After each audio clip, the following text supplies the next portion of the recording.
Hey guys, I wanted to do a little step-by-step video how-to on at-home C-41 color development.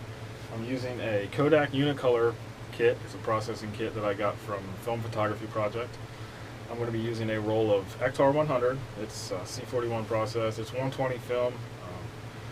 I shot it with my Mamiya 645 1000S. So I'm going to show you the whole process of what I do to get my images from this to the computer. So first things first, I have to go into the dark and put this in the tank, so I'll be back. Alright, so we're back. I'm going to start the process, get everything ready. So I took my film, I put it in the tank, so it's all in here now. And it's safe, it's light tight. So we're going to get ready to put chemicals in that, but first there's a hole there. So after you're done, I mean, with your 120 film, it should look like that. You should hopefully put the correct side in the tank, but you don't need that anymore unless you want to save the spools. So first things first, you got to get your water right. You got to get your chemicals correct. So the developer needs to be 102 degrees. 102 degrees.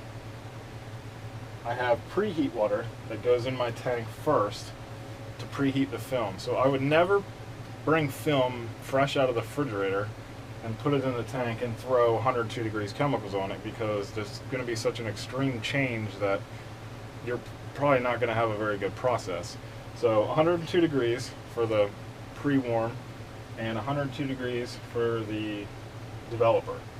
So right now I have my water in here, so it's filled up and it's running right about 105 degrees because I want to keep my chemicals from not getting cold, because there's a whole process of taking it out and putting it back in. So I think the warmer water helps keep the temperature correct. So next, so I put my preheat in my tank, run my time, dump it out, put my developer in, run the time, dump it out, and then I run my Blix. So my Blix can be 95 degrees to 105 degrees, so there's a little more play there. After Blix is finished, I have stabilizer, which is put in at room temperature, because you're kind of bringing the temperature of your film back down, so you can hang it to dry. But alright, let's start. So everything is, so my chemical, or my preheat is at 102, almost perfect. And these are at 102 perfectly as well. So I'm going to use this. I have a lab timer app that I use, and it gives me everything I need for all my different films and different processes of what I want to do. So I'm going to use C-41 Unicolor kit, and it's going to tell me develop times, when to agitate my film, when to leave my film alone, and when the process is ending. So first off, I'm going to warm my film up with my preheat here. So I take the red cap off, put that back in there, and I'm going to pour this is distilled water. This is not out off the tap. There's a lot of chemicals in tap water, so distilled water is where it's at. So let's put the cap on the wrong thing. So I'm going to press start on my timer. It's going to run. And with that, I'm just going to leave it sit. It's going to preheat my film so it's at the correct temperature. Alright, so we're almost up to a minute here. Alarm's going to go off. There's my alarm. So I'm going to take this tank out of here. Usually I do, like, just to kind of make sure I'm getting the bubbles off. But I'm going to dump that out. As you can see, it's green.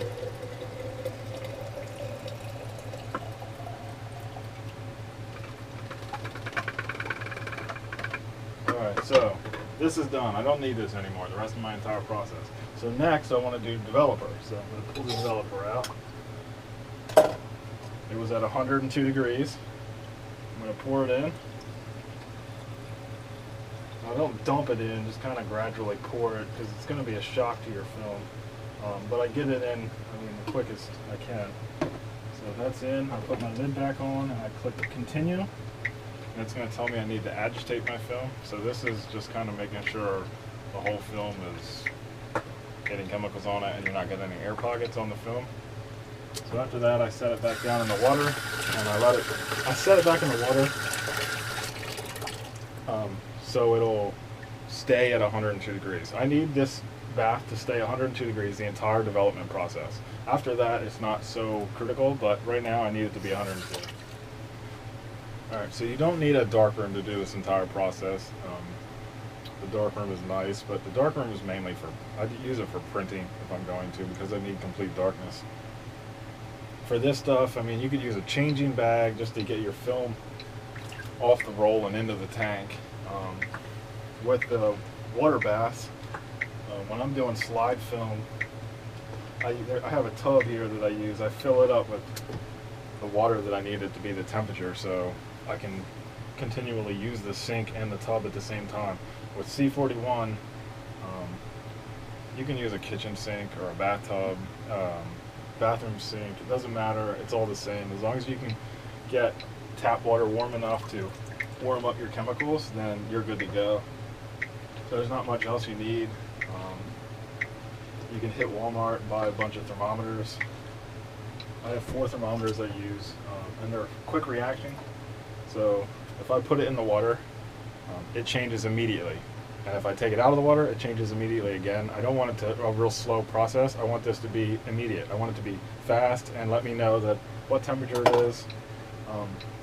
Because with color chemicals, everything does actually have to be correct. It's not as crazy as everyone I think makes it out to be, but the closer you are to your correct temperature, the better off you're going to be with your images at the end of the process.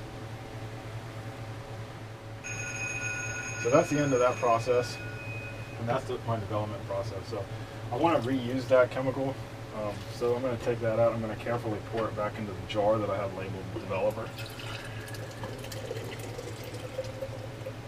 And I want to make sure that's all out of there. And I'm going to put the lid back on that.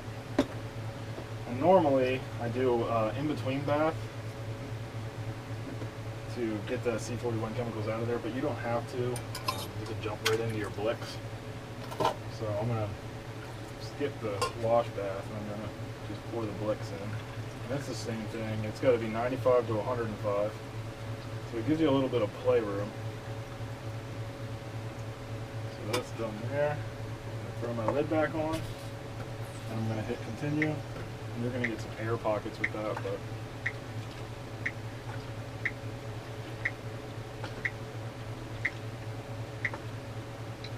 so it's kind of nice. That can be a little rougher with the C-41, the color chemicals. But with black and white, when you're agitation, I mean, I go really smooth. The faster you go, you're burning your film pretty much. So with the color chemicals, you can be a little harsher with it. So normally right about time, I'll run my temperature. I don't want it to be too hot. I don't want it to be too cold because I don't want to drop the heat so much. So I got about 10 seconds left before I'm going to dump this back into here. And then I'm going to wash that Blicks out of there completely till it's completely gone. So that's done. So I don't have to click continue on this anymore because I'm on to the wash process. So the wash process is pretty much going to take me as long as I want to take to get those chemicals out of there for the stabilization part. So it's pretty much all about just getting your temperature right because I don't want to burn my film anymore. I'm going to pour that back in there. I know you can't see that, but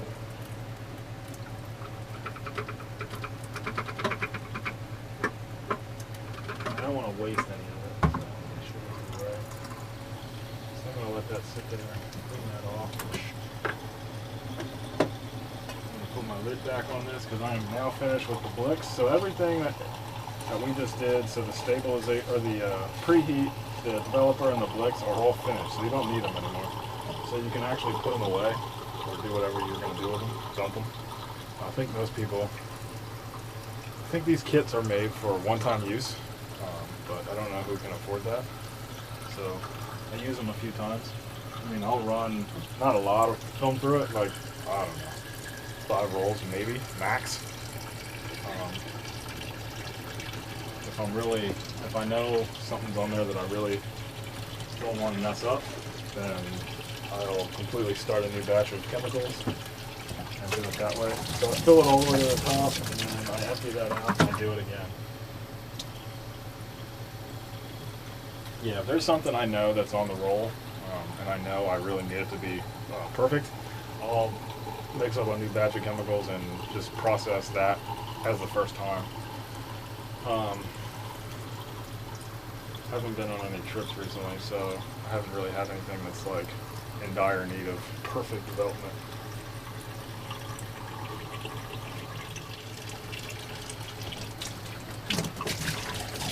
Alright, so I did that like 3 or 4 times. I think it's pretty much out of there, so I'm going to jump to the next step, and that's my stabilizer. So it's the same thing. You're going to pour it in, you're going to agitate for 15 seconds, and then you're just going to set it down and let it sit for the rest of the night.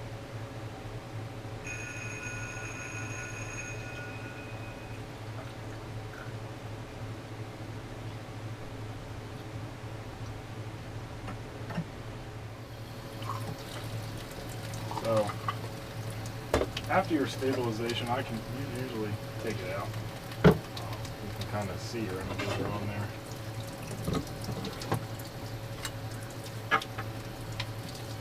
But you want to get all those bubbles off there and all the chemicals off there, because you don't want them to sit there while they're hanging to dry.